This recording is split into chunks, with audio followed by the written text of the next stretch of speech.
If you'd like to experience the great South African outdoors in all its glory, there's no better way to do it than with the wind in your hair and the sun on your face.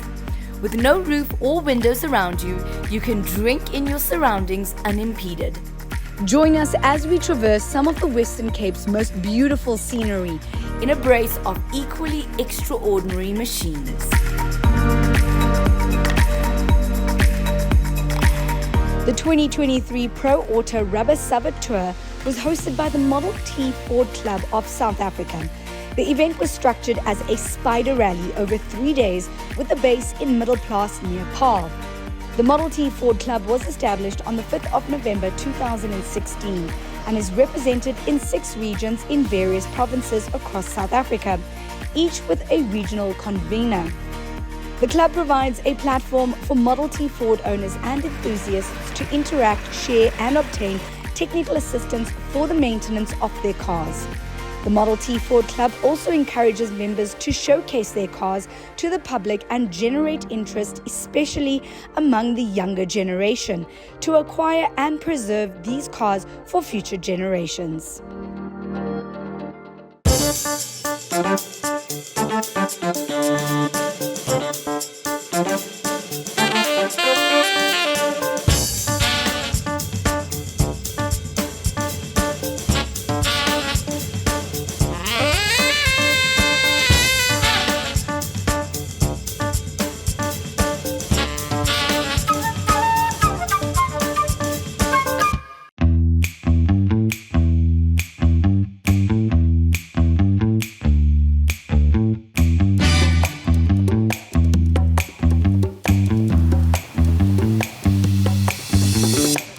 The vintage and veteran categories are really distinct actually, and if it's a veteran car it has to be built before 1918 or 1918 and before, whereas with the vintage category it can be built 1930 and earlier. So these cars are at least 95 years old. The 2023 ProAuto Rubber Vintage and Veteran Tour has a special place in the hearts of a very distinct band of classic car enthusiasts. Philip, tell us about the significance of this wonderful event. The movement has got a long history in our country. I think it was 55, the first national event was held in South Africa. This is the 4th one that the Model T Ford Club has organised. So we're very excited to have guys here from all over the country. We have also invited the motorcyclists to join us in tour. So the bikes that you will see on tour is, as we call it, DJ bikes. Bikes being manufactured before 31 December 1936. So we're privileged of having 6 of them on tour. And how does that bike and car mix get along on a tour of this nature? No, quite good, because we're all petrol heads. Although if you think of the technology, that the cars were actually more advanced than the motorcycles of that specific age.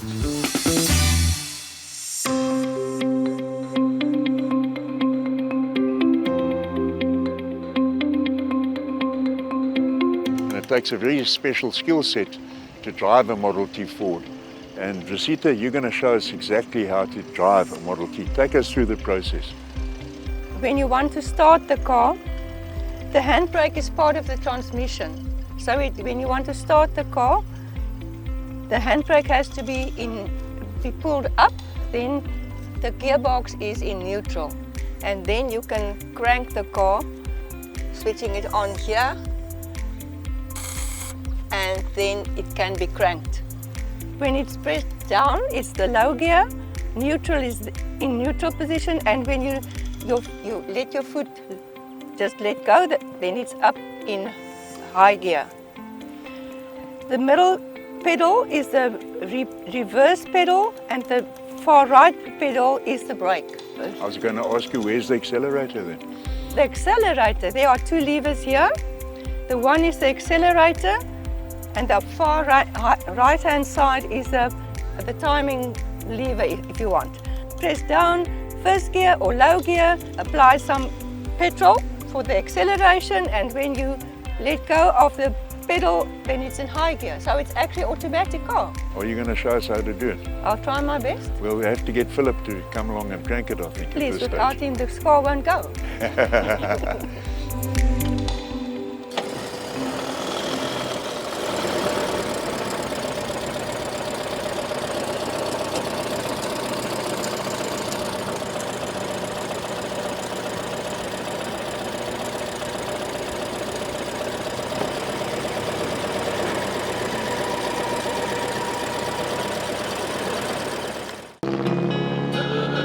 This is a 3-day event. The first day will take us through the scenic route of Beinskloof. Then we will head through Ceres and we will have lunch at Riebeek Kasteel at 8 Feet Village. And then from there we go down to the old tannery in Wellington and then back to Middelplaas. So that's day 1. Day 2, we're going over the Toyskloof Pass to Rawsonville. And then we're going to do a circle route in the Worcester area, back over from the other side, the Toyskloof Pass, and back to Franschhoek. We will visit the Franschhoek Motor Museum, and then back to Middelplaas. And then the last day, which I'm very excited about, is we're going to go onto the West Coast Road to Eysterfontein. We're going to visit a Sun Village there. Then we're going to Darling to have a beer taste at Darling Breweries, and then back to Wellington where we will have the prize giving evening. Philip, tell us, what is the most important thing? I presume it's safety. Is this all about safety, scrutineering? That's correct, Stuart. The cars are checked. We assume that the guys have prepared their cars properly at home, but we need to document that. So we check the basics to see if everything is in order. Things like the lights, the license disc, if it's expired, etc. So what sort of things do you check, Philip? We're going to looking at the tyres, the fire extinguisher, that you must have a fire extinguisher on board, and obviously even things like insurance, you know, to cover third parties, etc. that needs to be taken out. And if a car does break down, what happens? We have a support vehicle. In most cases, the guys that are doing these kind of tours can maintain their own vehicles, so generally it's not a problem, but we do have a backup support vehicle.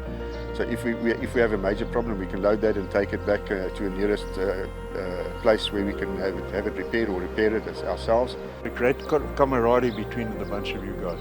Exactly. As I say, we don't leave a guy on the side of the road, you know, so you often find that more people than are needed are stopping to give assistance, you know, and sort a guy out. So obviously you're sharing the road on your events with the general public in much more modern, faster cars. If you could give a tip to the general public seeing these things on the road, what would be your advice to them? Firstly, we enjoy sharing our passion with the public, so we like them to see the cars, that's the one thing. But then they must appreciate the fact that generally these cars, like the Model T Ford for example, can travel at about 50 kilometers an hour. Going over a mountain pass can go down to about 20 kilometers an hour.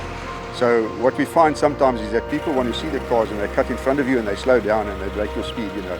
They must also accept that the car's brakes aren't modern brakes with ABS and things like that, you know. So you need a longer stopping distance. So I think the public must also just bear that in mind to keep us in mind and keep our distance. We can't pull away fast and we can't stop fast.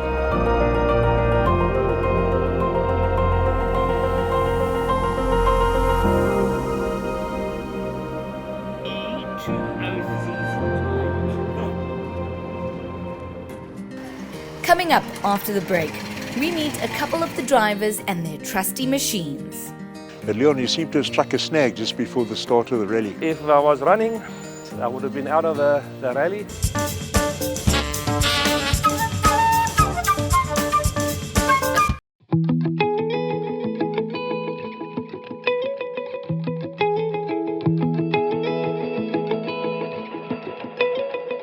Richard, you're part of the great middleman car collecting from Botchefeu. Tell us what car you brought to this year's rally. This year I've got the 1913 Cadillac from America, obviously. Absolutely stunning vehicle. Nice little 6-litre 4-cylinder engine, so basically like 4 Uno engines under the hood. Huge pistons. Massive pistons. It's a really impressive engine when you open it up, and it's all polished up. Copper water jackets, so really, really impressive. Looks a bit like a distillery, so to speak. It's an awesome car to drive, very easy car to drive, but obviously being a veteran you need to keep your wits about you, being two-wheel brakes only. 3-speed box, standard H-pattern American. As I say, very easy to change, easy car to drive. Massive big, these 36-inch wheels, they're really big. It's just an all-round fun car. You cruise at about 40 mile an hour, 60 all day, every day, up, down, Solaris Pass, Hogue Pass, any of these big passes you basically do in top gear with those 6 litres. It's got plenty oomph to go. There's something quite unique about this car in terms of its period, and that is you won't see you here with a crank handle trying to start your car. Correct, so 1912 Cadillac was the first self-starter car in the world. This being the 13 was the sort of second generation of self-starting. It's quite an interesting system to start it, being a push button on the switch box which activates the solenoid to pull a lever which then you activate with the clutch to use to get the starter going to start the car. So quite unique, quite different. And yeah, the car came into the country in the 80s. Been mostly in Joburg, and I picked it up about 4 years ago.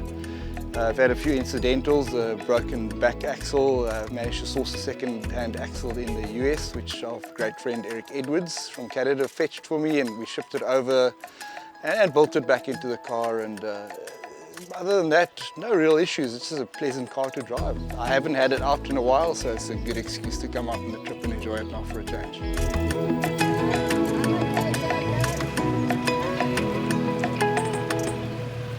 I'm standing here with Leon Willifser, and he's the owner of this beautiful red 1911 Ford Model T Torpedo. But Leon, you seem to have struck a snag just before the start of the rally. Can you tell us what happened? Yeah, Stuart, when we offloaded and we had a start up with it, the bolt on the fan somehow dislodged, and the fan damaged the radiator port. Did the fan come loose actually? Yeah, it actually dropped and the fan valve came off and it hit the core of the radiator.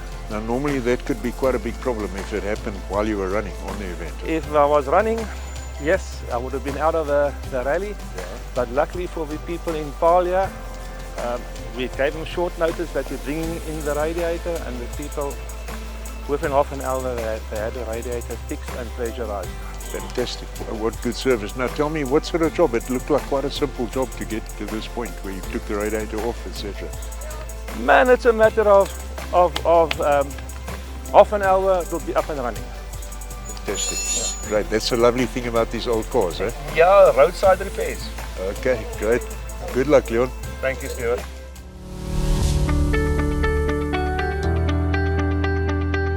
I'm here with Robert Middleman from the Botfield district, and I believe you got a very special Bentley for this run, Robert. That's right, it's a 1922 3-litre. I've had it since 1993. It's chassis number 24, which is therefore the 24th one built. It was actually originally most probably built in 1921 and sold in January 1922, so it's dated 1922, but actually is a 1921. So that makes it one of the very first Bentleys built worldwide. Yeah, well, it's the 24th that was built. Yeah. They did make 3 experimental ones before they started with number 1. And it's something like the 7th oldest in the world. Wow, fantastic. So this is a very special car. Tell us about the bodywork. It's got a 4-seater configuration. Yeah. It originally was sold with the 2-seater body.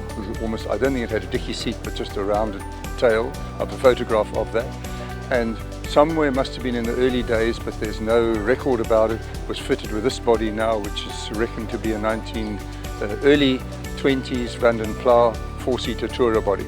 And in those days you could buy a chassis and have the body specified to your requirements basically. That's absolutely correct. Builder, yeah, you bought a chassis and then you went to a bodybuilder of your choice and had the colour you wanted.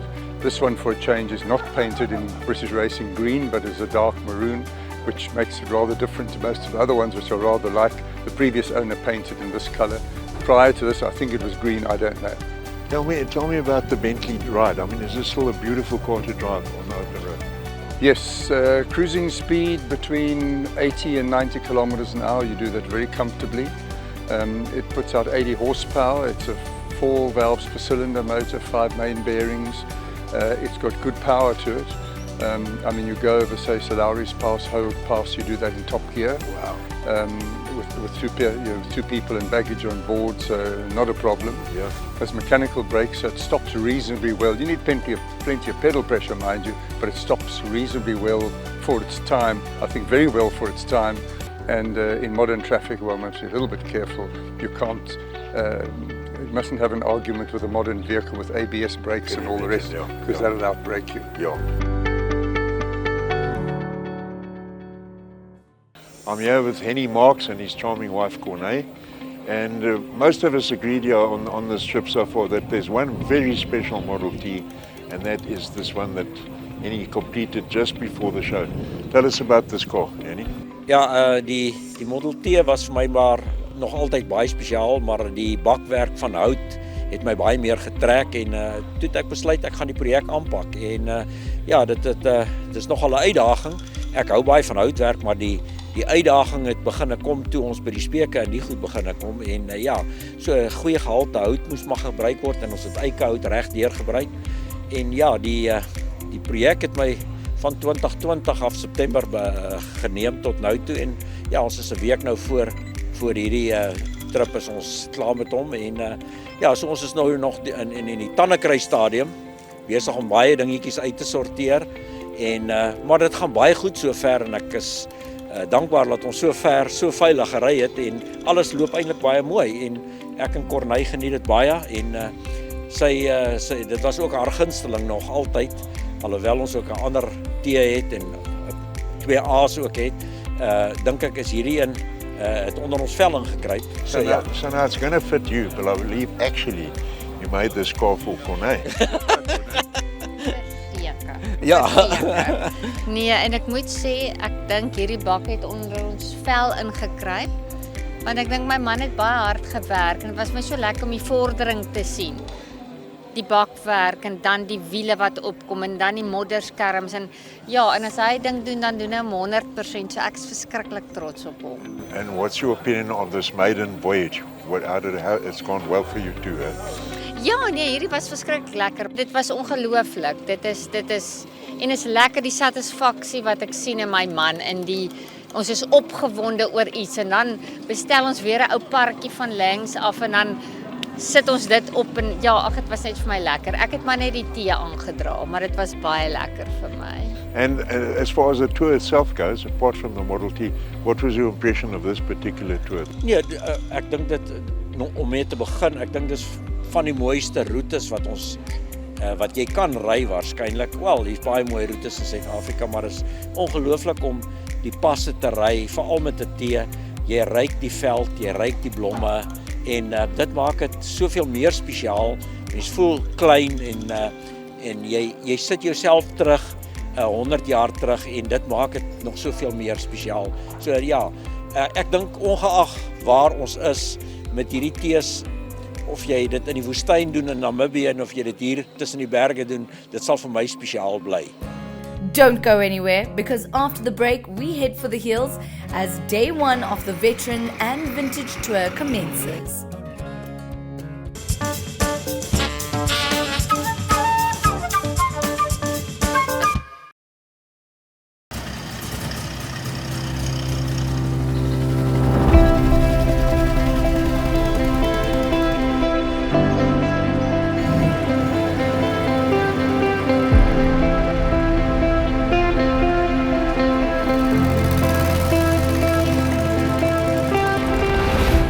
Leg of the tour saw us depart from Middelplaas, travelling north to Wellington and then through the Limmerberg mountain range via the historic Bainskloof Pass. Originally constructed in 1854, like our convoy, the sinuous stretch of tarmac has stood the test of time.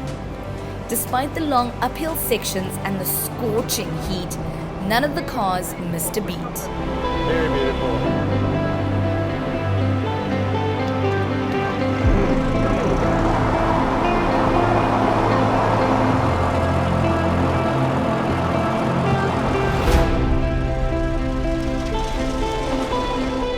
The first stop of the day was at 8 Feet Village outside Riebeek Kasteel. where the drivers could stretch their legs and the cars got a chance to cool down. Ellie, this is probably one of your first events with the Lambda, is that right, the Lancia? No, it's not the first one. I did another rally a couple of years ago, also in the Cape, so this is probably the second one. Okay. No, because you still said earlier just learning about a few aspects of the car. You never stop learning, I think, and I think that which is one of the lovely things about it. Ellie, very unusual car. What exact model is this car and what make is this? Okay, this is a 1927 7 Series Lancia Lambda, which is an Italian mark. Okay. And I believe quite a special engine as well?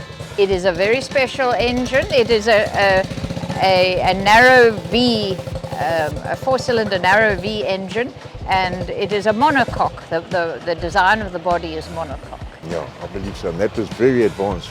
Very, very advanced. Even the Bentley and cars a fair bit later didn't have a monocoque. Yeah. And tell us about the trip down Baines Cliff. It is so beautiful. I mean, it was a superb day. The road is in 100% condition, and this is the perfect car for a road like that. It absolutely loves driving on tight curves and steep inclines. It's at its best.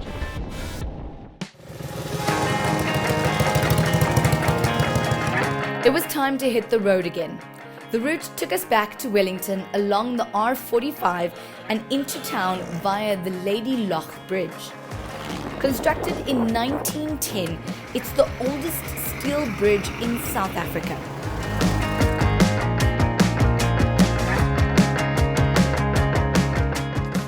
I'm here at the Wellington Tannery with one of the 6 motorcyclists that's actually taking part in this year's Vintage Adventure Tour, and that's Benita Palmer.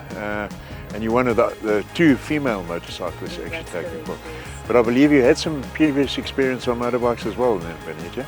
Yes, I've been riding, got my license in 2020, and I went with my husband to the DJ, and I got involved there, not really involved, but I enjoyed it so much, and the history and the historical vehicles and motorbikes, it was really very great.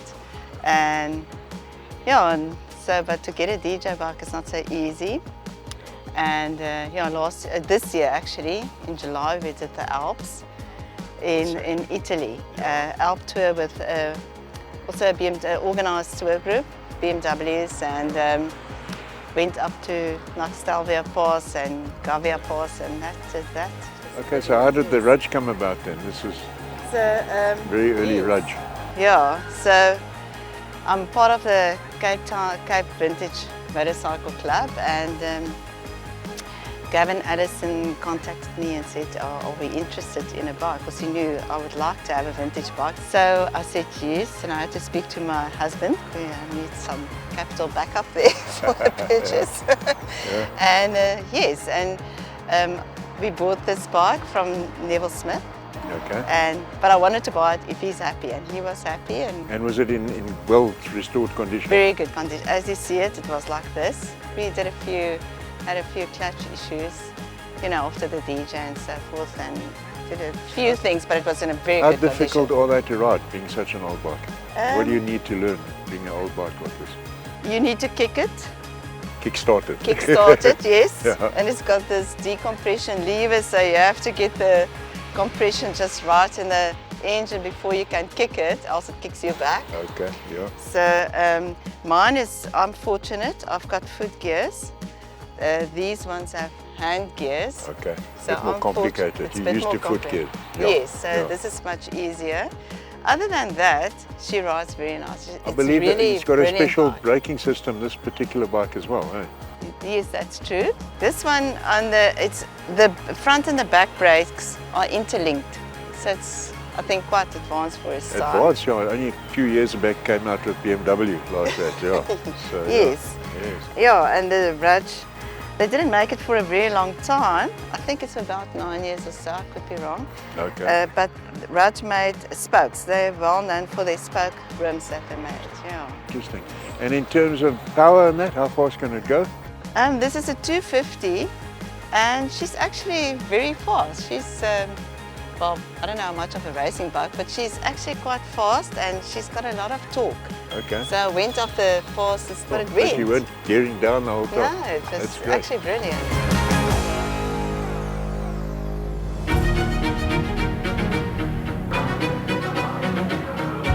The lunch stop was at the equally historic Old Tannery, where the participants could feast their eyes on a collection of beautiful and eclectic vehicles.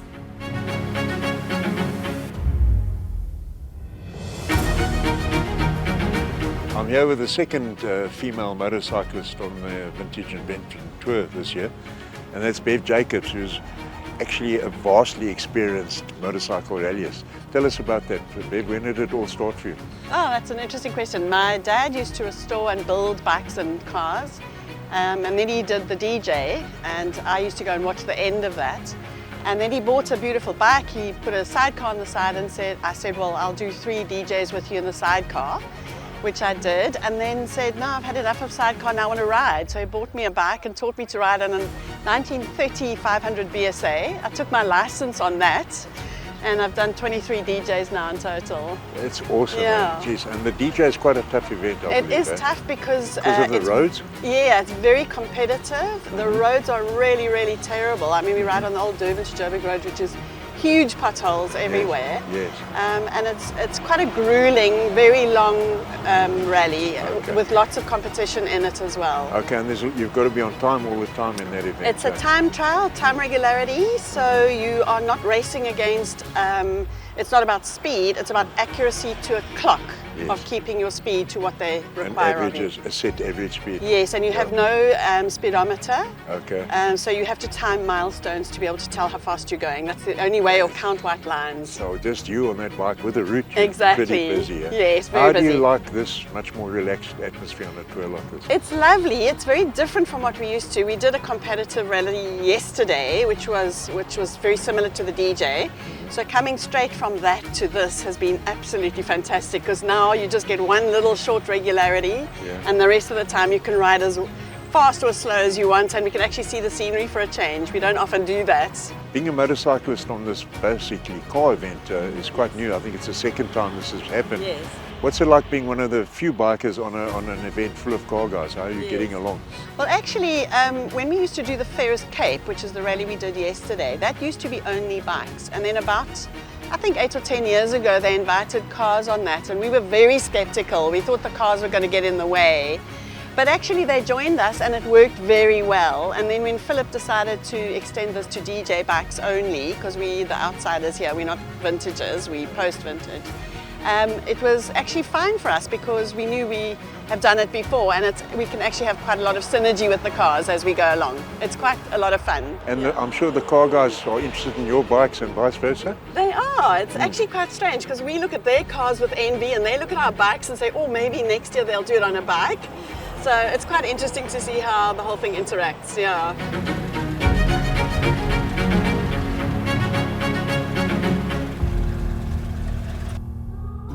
After the break, we kick things up a gear for the first competitive segment of the event. So don't go anywhere.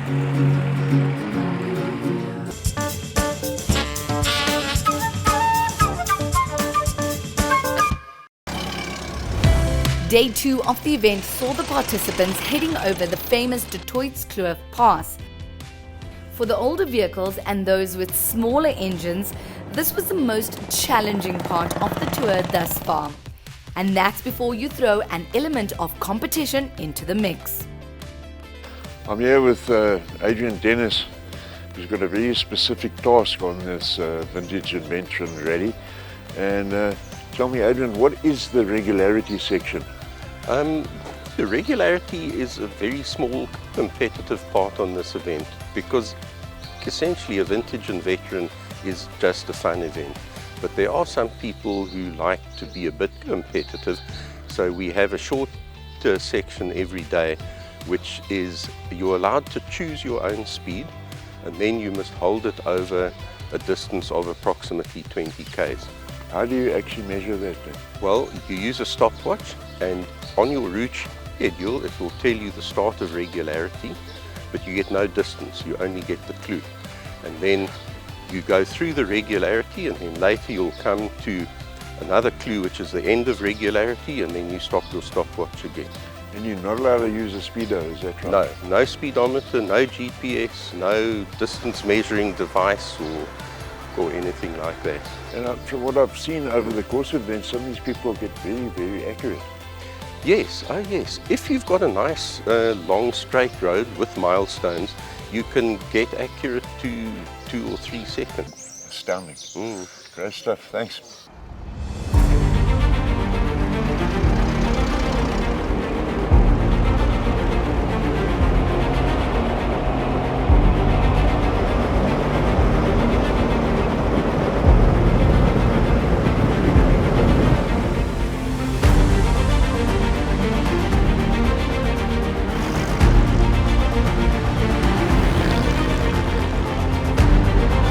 After the regularity section, it was back across the Kloof Mountains for a spot of lunch at the renowned Franschhoek Motor Museum.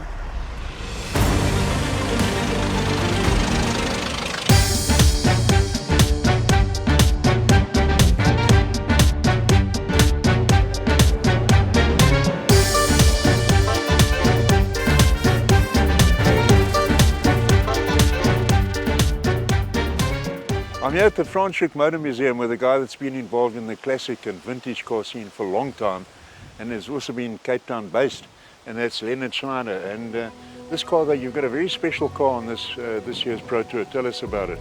This is a 1926 Hotmobile, 8-cylinder roadster.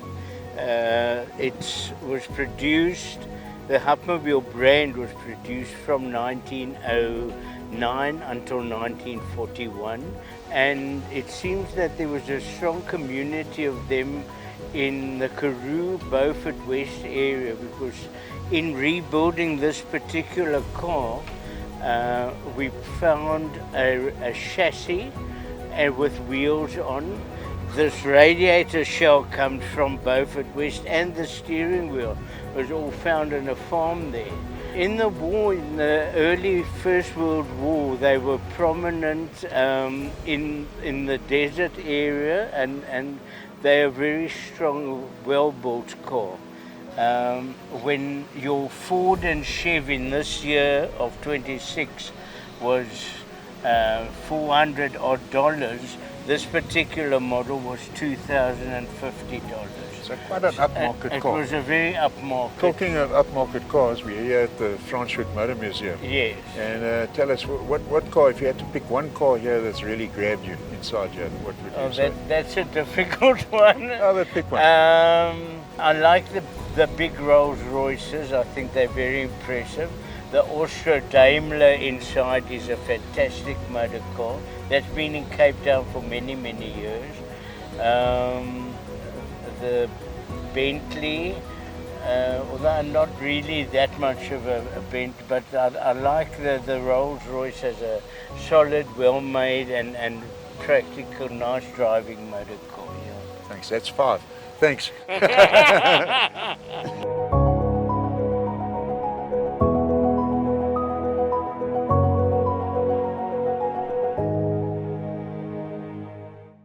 I'm here with Freddie Darrow, who comes all the way from the Free State in his 1915 Model T runabout. Freddie, what was the trip like here? Dis regtig een van die mooiste en die lekkerste roetes wat ek nog gery het. Is dit, hè? Ja. Regtig. En het jy baie van hierdie tydrenne gedoen? Ja. Ek het al 'n paar van hulle gedoen. Ons het verlede jaar by die Gariep gedoen, ons het by Clarence gedoen, ons het oral gedoen. Maar dis vir my 'n baie mooi roete die ja. Wat is die spesifieke gees van 'n Model T Ford?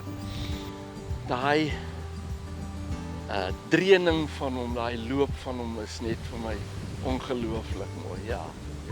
En maklik om te ry? Baie maklik eintlik om te ry. Jy moet hom leer ken, maar hy's baie maklik om te ry eintlik, ja. En sê vir my, jy ry baie stadig en hoe vinnig ry jy? Ja, so 40, 45 na 50 km/h toe, ja. En jy ryk al die die dinge in die land En jy al die... sien alles rondom jou raak en so aan. Dis baie lekker om so te ja. Lekker. Ja. En hierdie Model T staan hier by die Franschhoek Motor Museum. Ja. Wat is 'n paar van jou gunstelinge karre hierso, ja. in die museum. Ek is mal oor die Mustangs, Ford Mustangs en die Porsches en die Bentleys is vir my baie lekker karre en so aan, maar ek is mal oor die Model T Ford ook. En is daar 'n paar van hulle hierso? Hulle is hierso, ja. Okay. Is 'n paar Bentleys en is 'n paar Porsche. So ek maar jy is seker trots toe jy 'n Model T dag Ek is baie trots omdat ek 'n Model T het, ja.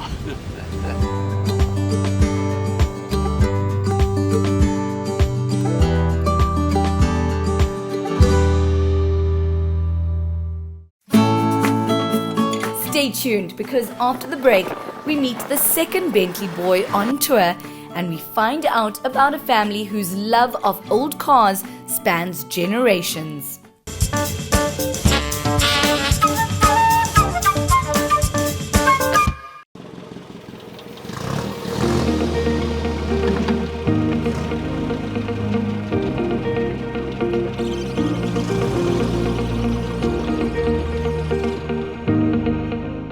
Carl, you've been around Bentleys pretty much your whole life, is that right? Yeah, Stuart, that's correct. I grew up with Bentleys. My father had many Bentleys, and he was sort of one of the founders of the vintage car movement in the early 50s. And yeah, I've grown up with Bentleys and fortunate enough to be able to buy my own Bentley eventually. I've done many Bentley tours as a backup crew. I've had the experience of working on them, knowing my way around them. And yeah, that's my history with Bentleys. I have a passion for the British cars. That's fantastic. I mean, tell me a little bit about that. You said your dad was one of the founders. When was this tour actually founded? Well, my dad was on the very, very first national rally in South Africa in 1954, rally plate number 4, and I still have that to this day. But going to Bentleys, he was the instigator of the first international Bentley tour, and that took place in 1983. But unfortunately, he passed away, and it was taken over by John White, and who did a fantastic job all the years from 1983, 1990, 1995, and so it went on. And from 95, I did my first Bentley tour with them, as well as going to New Zealand to do a Bentley tour and have a lot of international friends. That's fantastic. And now these are hugely well-engineered cars. Tell us, this is the 3-litre model, 1928, is that correct? This is a 1928 3-litre. This is a short chassis sport model. This is an original body, and which makes it a bit different from some of the other Bentleys. So this particular model won Le Mans in 1927, the 3-litre. The 4.5 litres won in 1928. Looks exactly the same, also short chassis, just a bigger engine.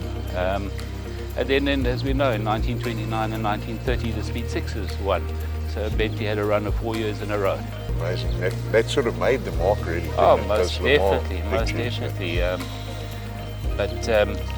Yeah, unfortunately, those good old Bentley boy days came to an end, and we try and relive it. That's why you guys are still here. Yeah. And I believe you cruised down here from George. Yeah. You actually drove your car along with somebody else, and these cars can really cruise on the open road, eh? Well, with a 3-litre, we cruise at about 60 miles an hour to 65 100 k's miles an hour? 110 k's an hour. When we're touring with the Bentleys, then we sort of push it a bit further, keep it under 2,500 RPM, and you won't break it. But no, when we need the power, we get past, you know. So, as the Model T's found out. Well done for keeping the heritage alive. Thank you very, very much.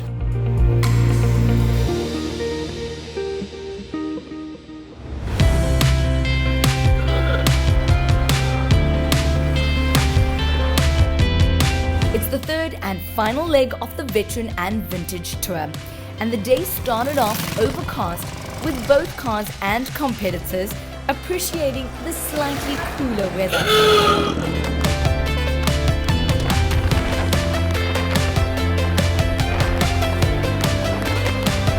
By midday, however, the clouds had dispersed and by the time the convoy arrived at the Kwatu Sand Heritage Centre, the sun was sitting high and the temperature was rising fast.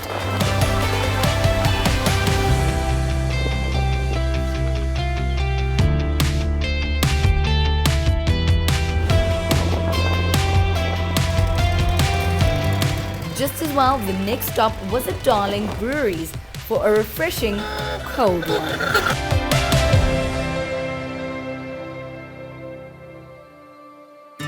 One of the big aspects of this whole vintage car movement is preserving our heritage. And of course, there comes a time as well when for the older members of this fraternity, you're wondering, well, who's actually going to continue that heritage? And I have with me Harry Haynes here and his grandson, John. And I would just like to tell you, you've got a very special relationship regarding your Model A Ford. Tell us a bit how John got involved with the movement, Harry. Thanks, Stuart. John has always been interested since a small boy in motor cars. He loves motor cars and racing and what have you, but he's also got a love for these old things. And of course, ever since he was born, I've been busy with old cars.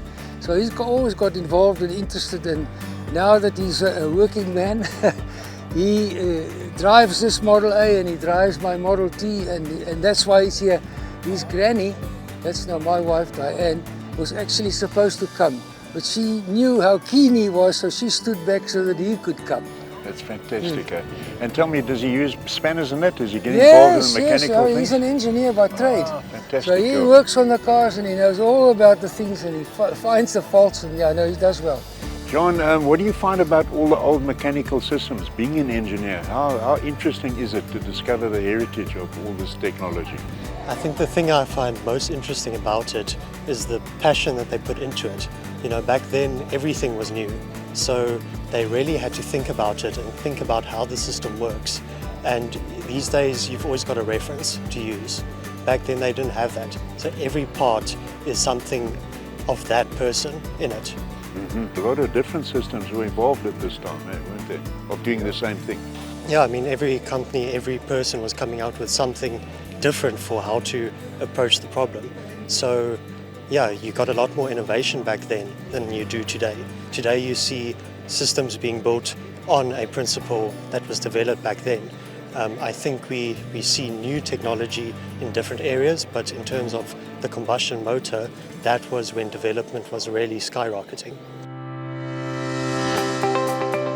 And all too soon, the tour drew to a close, and so too our 4 days of fun in the sun. It's like a family, the guys, because many of us are actually second and third generation enthusiasts. So my dad was there, I got it from my dad, and that is the legacy.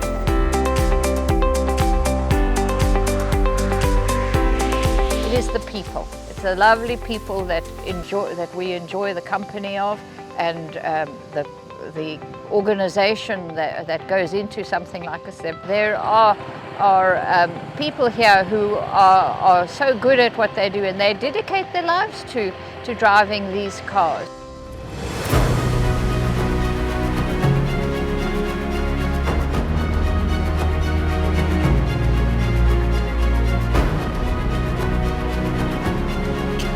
The handmade trophies were presented to the top performers in regularity sections, with overall honours going to Neville and Susan Koch in their Model A Ford Bucky.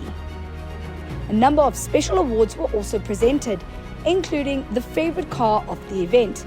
This title is voted for by the participants, and not surprisingly, the award went to Henny and Marx and their beautiful Model T pickup. The good news is that both the Model T Ford Club and the South African Veteran and Vintage Association host events like this throughout the year. So if this type of traveling appeals to you, then be sure to visit their website for information on upcoming tours and rallies.